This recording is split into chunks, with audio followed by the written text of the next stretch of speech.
Good morning, guys, and welcome to iPunt Smart.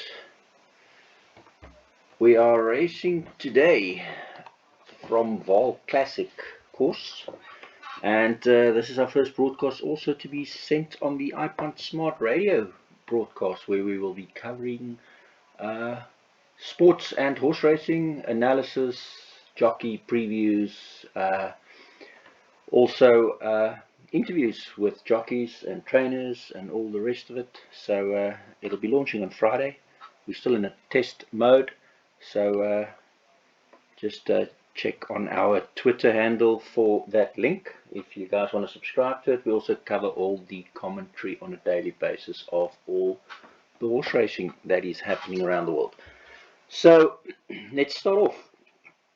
And it's an early start, good to soft going today, and there's been a bit of rain, 3 millimeters in the last 24 hours and 18 millimeters in the last 7 days, so it is good to soft really.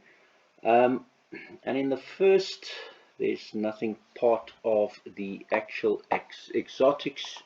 The bipart only starts in the second, but I'm going to go with a bit of value in the first as my first choice in the form of Rayed. And that's the only runner for Stephen Moffat today. It does have the best exact course, exact distance bat CD, and also has the best line bat and the best bum roll curve over the last 280 days. So a bit of value in that one at 14 to 1, followed by the second favorite, Lady Ozier, in my second choice. Now, the reason being Lady Ozier also pops up here is, as you can see, quite strong on the bat 42. Yesterday we had Rex Union with 9 lengths ahead on the bat 42, and at 10 to 1 it won well.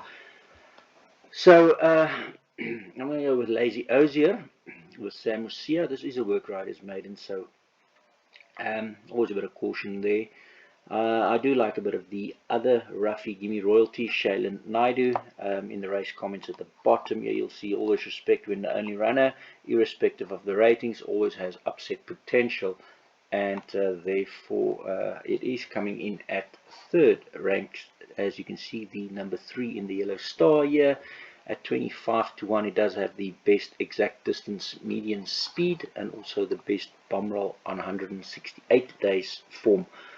And that might be my third choice, and Forgotten Time from Paul Matchett will be my fourth choice, with Count Pablo my fifth choice. Does need a little bit of improvement, but probably has improved a bit because there is a bit of money for it, only running for Alec Laird, and there's also some 66.67% win place on the jockey here for Daba Marcy, which is quite strong to be looked at from a one draw.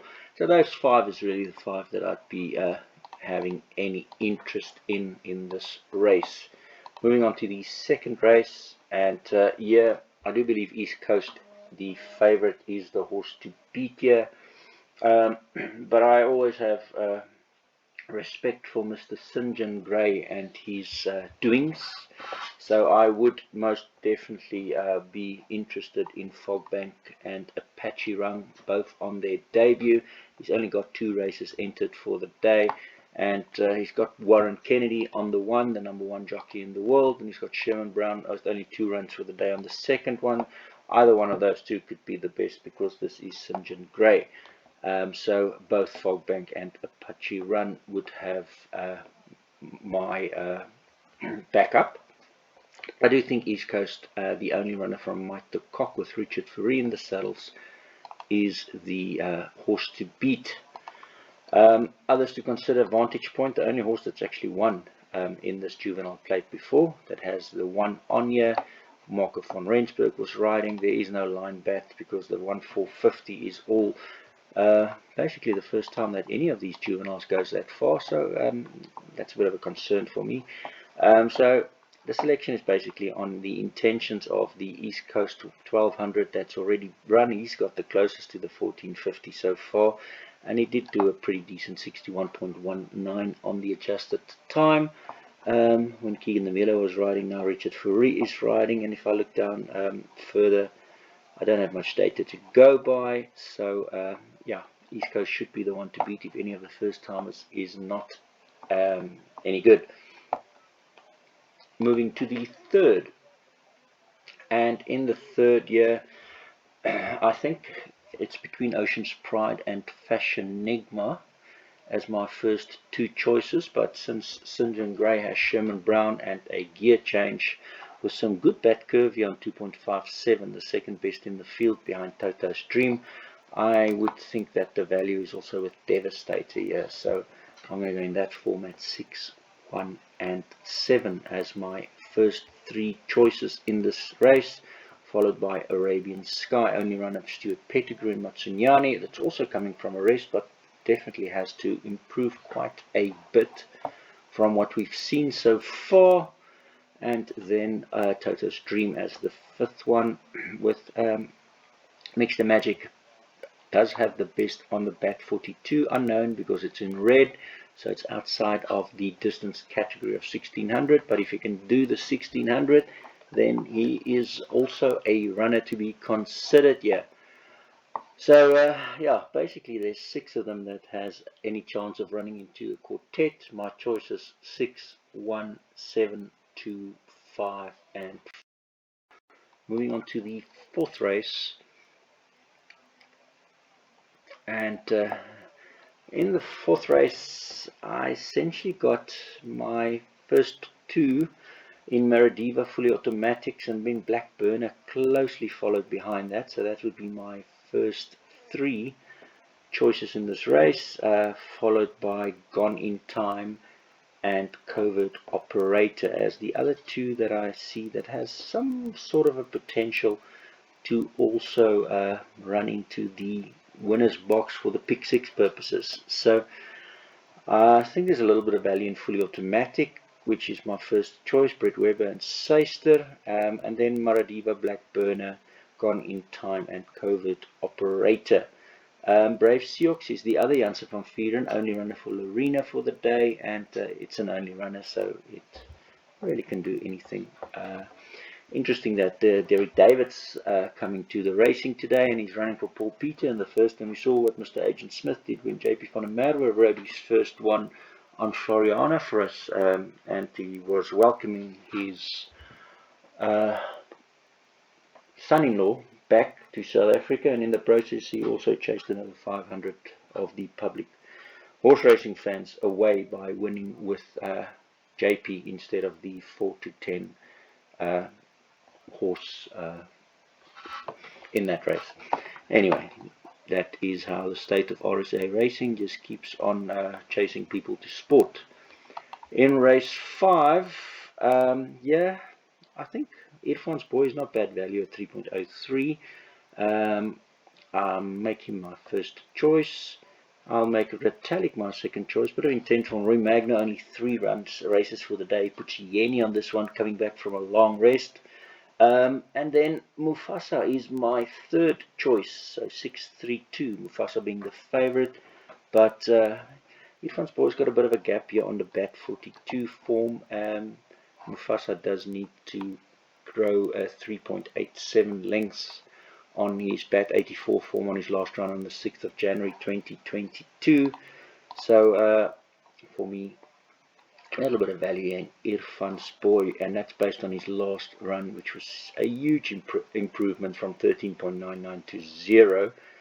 It was when Mr. Brewer was riding, and now it's Mr. Munger back, and Mr. Munger did not get as good out of him, but he does have decent credentials for the stable, win place jockey, 14 win and 38% place, so I'd still make him my first choice here.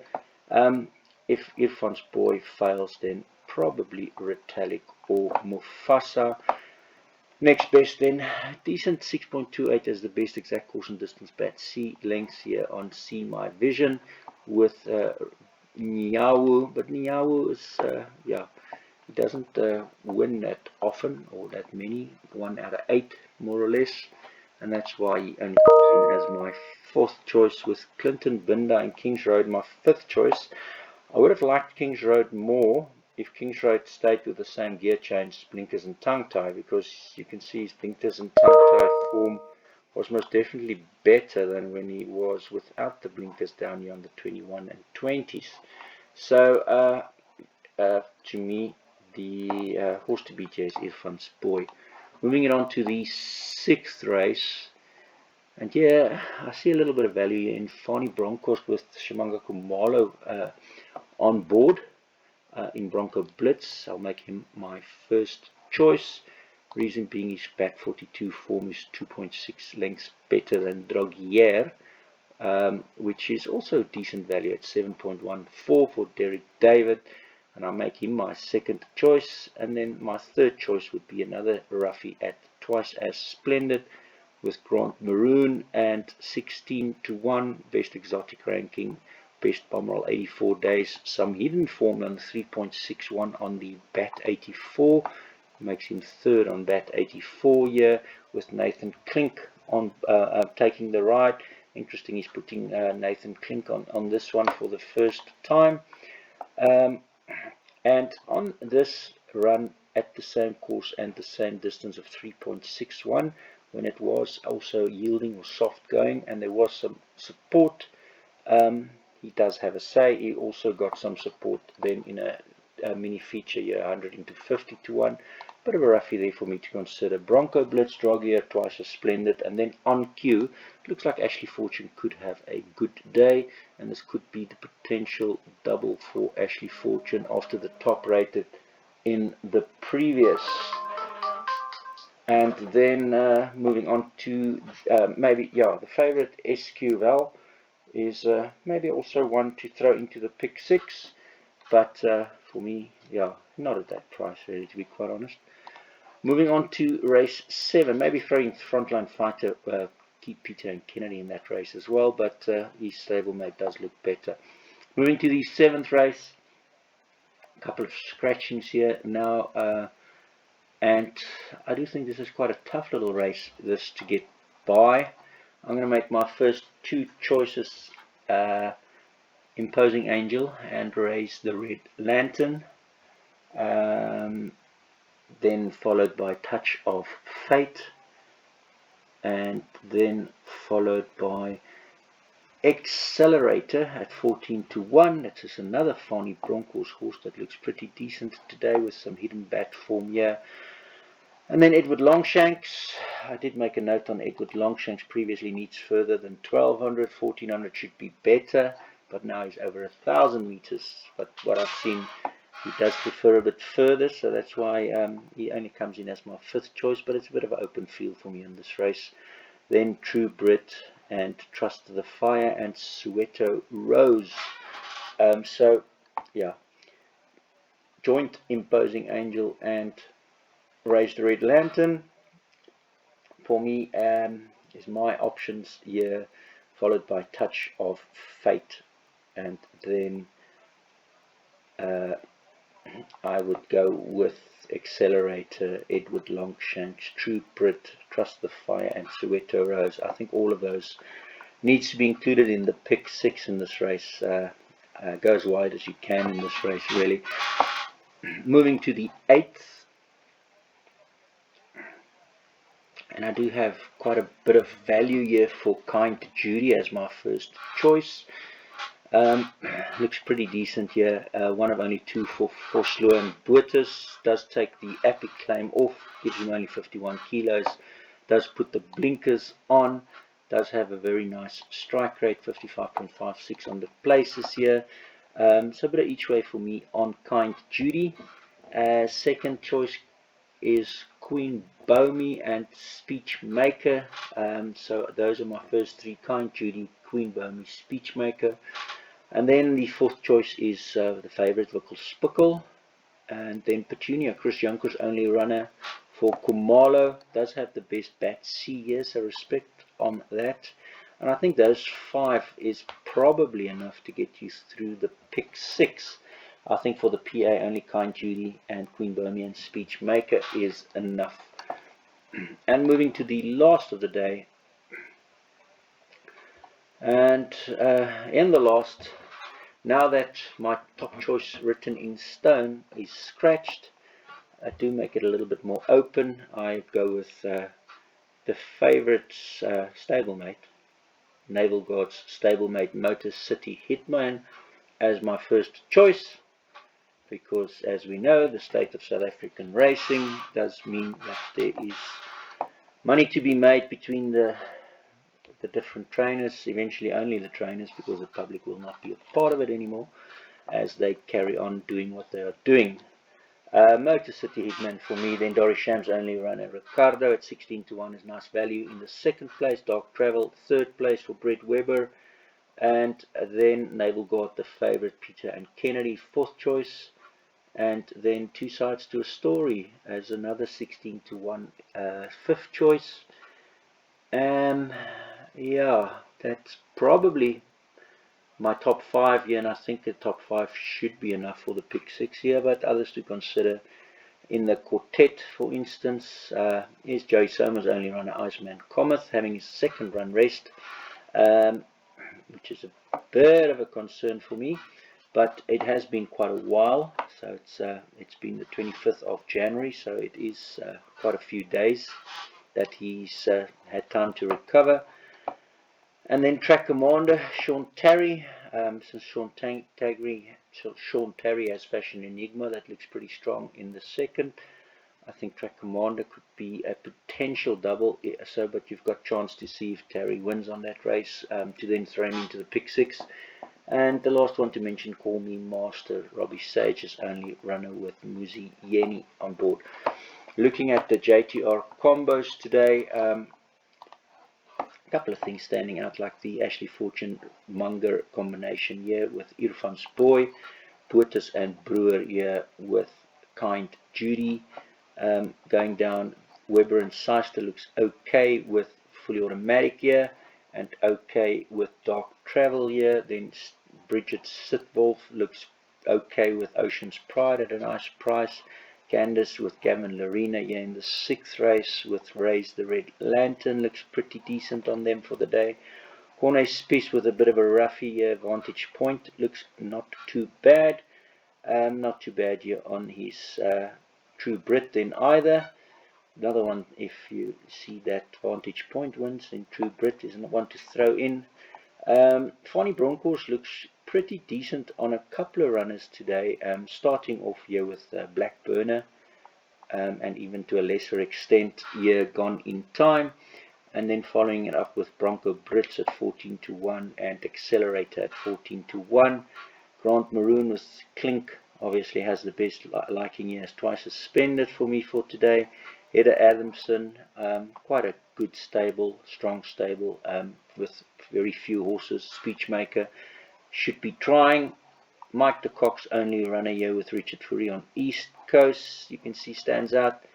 Paul Matchett here with Queen Bomi, and to a lesser extent here with Forgotten Time. Paul Peter with Sam Lucia and Lady Ozier, and Warren Kennedy on Maradiva.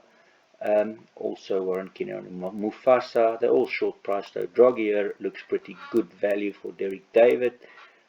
Imposing Angel looks pretty good here, and then at the back here Motor City Hitman looks pretty good here. You can see much better odds when he doesn't put his stable jockey on, because the public is being conned and follows by Ash like sheep.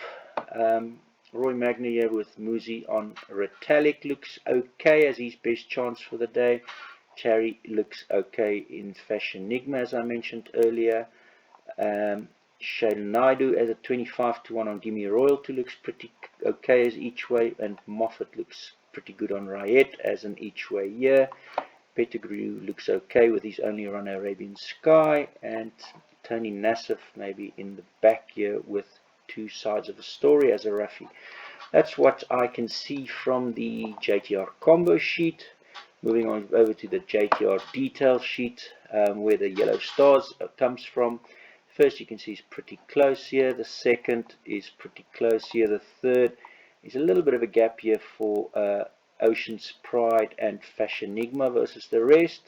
The fourth here, a bit of a gap for Fully Automatic, and then Mordia and Black Burner. The fifth, bit of a gap here for me on Irfan's Boy, that looks pretty decent, and then Retallick and Mufasa. The 6th, nice little gap, Bronco Blitz at 14-1. Looks a bit of an each way proposition on that kind of a gap. The 7th here looks pretty open. As you can see, the best ranking is only 4, and that's in a field of 2, 4, 6, 8, 10, 12, 14. So 4 out of 14 means, yeah, even him is not sure of a quartet spot in this case, because he's ranked 4.18 average out of the best of 1 in the 14 horse field. Race 8, pretty decent gap here on Kind Judy at that kind of a price at 5.56-1. So a bit of an each way prospect in that sense. 2.59 to 4.32. The next best in Queen Bomi and Speechmaker, and then there's a bit of a gap again to Vickle Spickle, the favourite, and even a bigger gap to Petunia.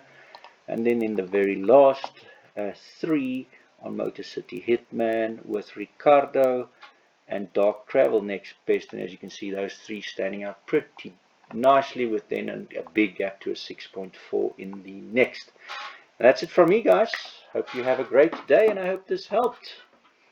Yeah, of course we have a lot of sport, so maybe just have a look at our sports. There's 47 greenie picks for the day, 8 IPS picks, and 32 editors picks for today. So there is a lot of sport as well, and until we get South African racing to actually be an honest sport where everyone's trying and where the public has a fair chance, I think that you'll be topping up your kitties using our greenies and editors picks all the time, rather than following South African horse racing, unfortunately. And I hope it changes soon, because what we're seeing at the moment is just unfair to the public. It's just not right. And that's why we provide these videos to you for free. Hope it helps. And we hope there's some exposure to people to do what they need to do to actually stamp out corruption in South African horse racing, because it's sick. And I wouldn't be able to put my head on a pillow every night knowing what I've done. But yeah, so be it. Let's change it. Have a great day.